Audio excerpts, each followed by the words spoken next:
experiments on But it. here we have Dr. Carl Sagan, astronomer, versus Dr. what's his first John name? Mack. John Yeah. Mack. MD. No question. So what's the problem? How could... He's a scientist. How can scientists disagree? He's a scientist. Is that what you're Well, asking? no, I'm asking how could... I mean, what do you think of this man coming to these I conclusions? think he is not using the scientific method in approaching his issue. And when you constantly... I mean, I assume you come at him with both barrels in conversation. And in the demon-haunted world. And he says... He says, I don't appreciate the emotional force. You don't. Of these reports.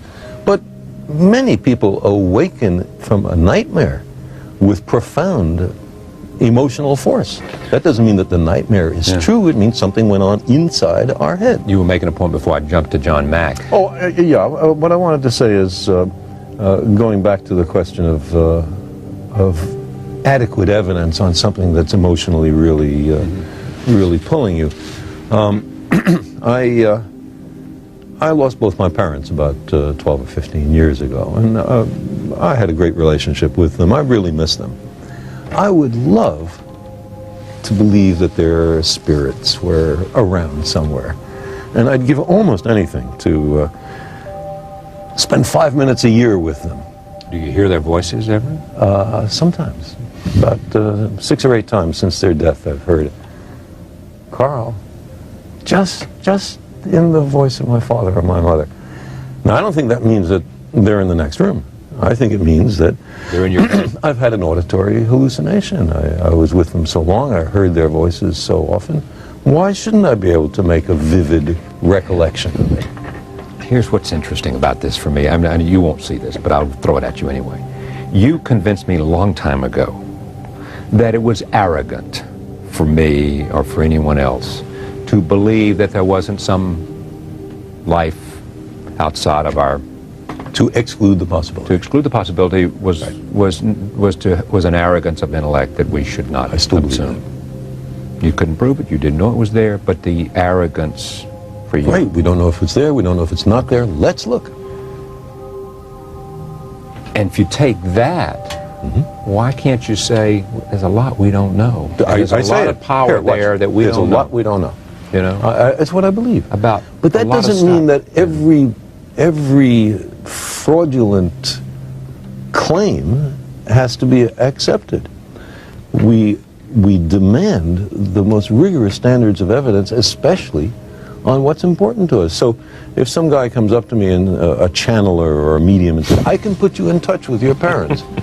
Well, because I want so terribly to believe that, I know I have to reach in for added reserves of skepticism, because I'm likely to be fooled and much more minor to have my money taken. What was it, J.Z. Knight was it? Yeah, exactly. She has a guy named Ramtha, who's 10,000 years old or 35. something. 35, yes.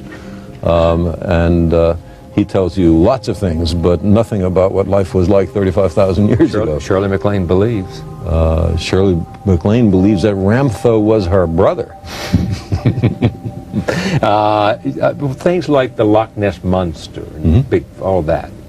Again, is it photograph? Fakes. I mean, the most famous photograph has now been shown to be a fake. But could there be a unknown mammal or even reptile of large dimensions swimming in a Scottish lake? Sure, there could.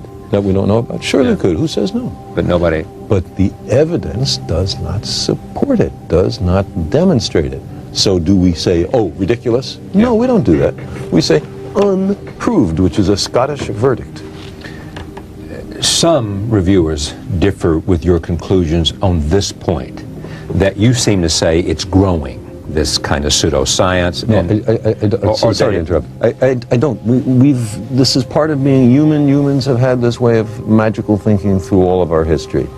The problem is that today the technology has reached formidable, maybe even awesome proportions. And so the dangers of thinking this way are larger. Not that this is a new kind of thing. You are living with Milo dysplasia. Or I have been. You have been. Thought about what it would be like to die. Certainly, and what it would be like for my family. Right. And I didn't much think about what it would be like for me, because I don't think it's likely there's anything that you think about after you're dead. That's it, huh? Yeah, long, dreamless sleep. I'd love to believe the opposite, but I don't know of any evidence. But one thing... Faith, Carl, faith. One thing that it has done is to enhance my sense of appreciation for the beauty of life and of the universe, and the sheer joy of being alive. You had a healthy portion of that before this, but even you, it happens to. Oh, there's no question. Appreciation. No question. Beauty Every moment, and every inanimate object, to say nothing of the exquisite complexity of living beings. You imagine missing it all, and suddenly it's so much more precious. May you live a long time. Thank you very much. Thank you, Joe.